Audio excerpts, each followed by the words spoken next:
Hey there, my name's Phil. Now, if you're anything like me, when I started learning guitar, and especially if you're into sort of rock music and heavy metal, I found it very frustrating because I bought some books and videos, and they seem very generalised and kind of teaching you some pretty lame, all these kind of open chords and songs that I wasn't really interested in, this kind of stuff.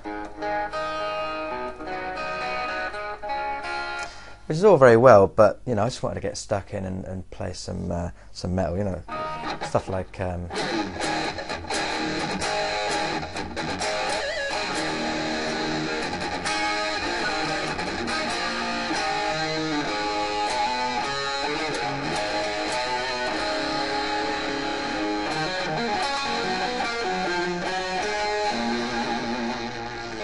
yeah.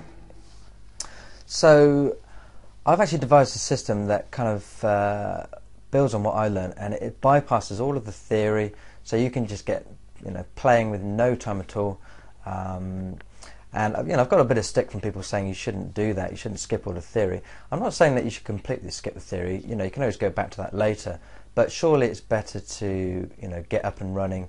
There's a statistic actually that says 95% of people that take up the guitar give up within the first 6 months. So surely it's better to learn something that's going to keep you interested, and then as you get better, you can always go back to the theory later on.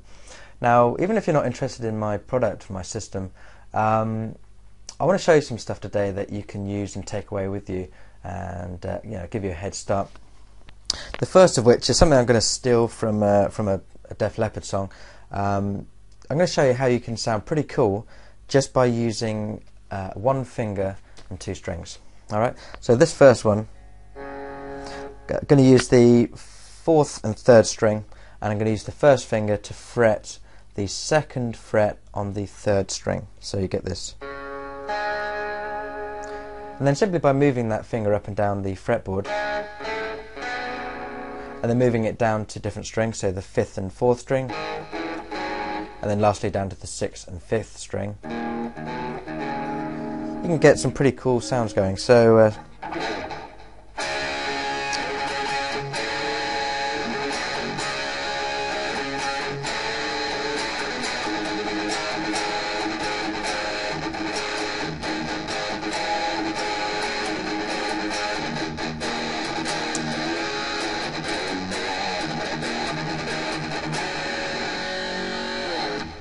yeah, so no time at all, you can get something that sounds pretty cool.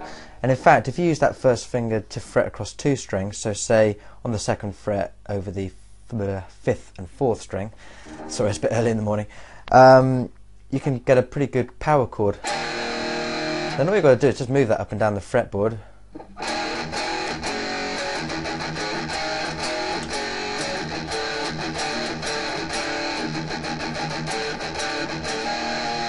Yeah, so pretty simple, you're not having to learn all these very complicated chords. In fact, with most chords, if you're doing a bar chord, you only end up playing the first 2 strings anyway. You very rarely hear people playing,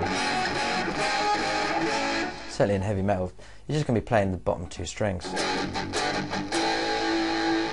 Now, once you've learnt that chord, and to do that, by the way, just use your first finger on, let's start on the 3rd fret of the 6th string, and then your ring finger on the 5th fret, 5th string. Okay, for what it's worth, that's G, but you can then simply move that up and down the fretboard.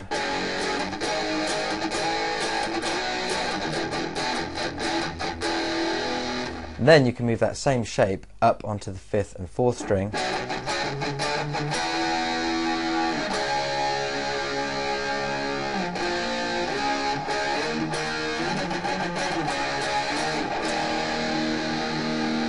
Yeah, so once you learn these little tricks, and that's a good thing about heavy metal, a lot of it is kind of tips and tricks, you can really be running away with it in no time at all. Now, to get those kind of chug-chug sounds, it's quite important that you keep your right hand using this part here, the sort of back of the palm, and rest it lightly as close to the bridge as you can, so you're sort of slightly deadening the notes, rather than letting it ring out too much.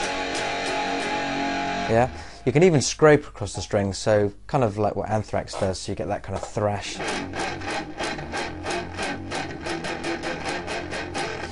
So again, another little trick that you can do once you've got these tricks down, you can really get some great sounds. Now, two very common questions that I get is how to improve the speed of your chord changes, and also if you're doing scales and solos and things. Best thing with chords is to use a metronome. So say you are practicing your changing your sort of open chords, you would set a metronome at a speed that is comfortable for you to change the chords. So I'm just going to cheat and use my foot here, but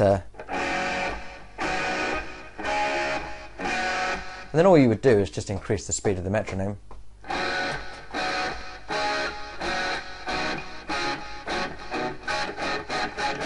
Okay, until you do that for 5 or 10 minutes a day until you get comfortable. It's also quite good as a sort of a warming up exercise if you're going to be doing I don't know, maybe playing a gig or something. Now with scales, you've probably seen this exercise before, but it certainly works. We're going to do this with 3 fingers, and you're just stepping the notes up and down the strings and then moving up the fretboard. So, for example,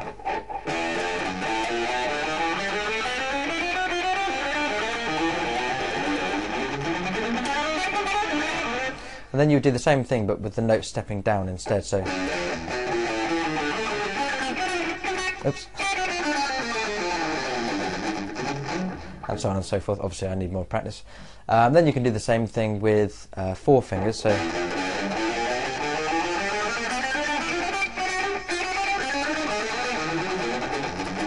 and then same again in reverse. So,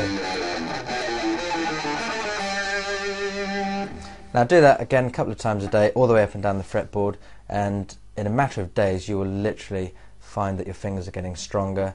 The sort of tips of your fingers will harden up, because obviously they might be a bit sore at the beginning, and those sort of things you can really increase your speed in no time at all. So so if this sort of thing interests you and you like what you've seen so far, have a read through this page.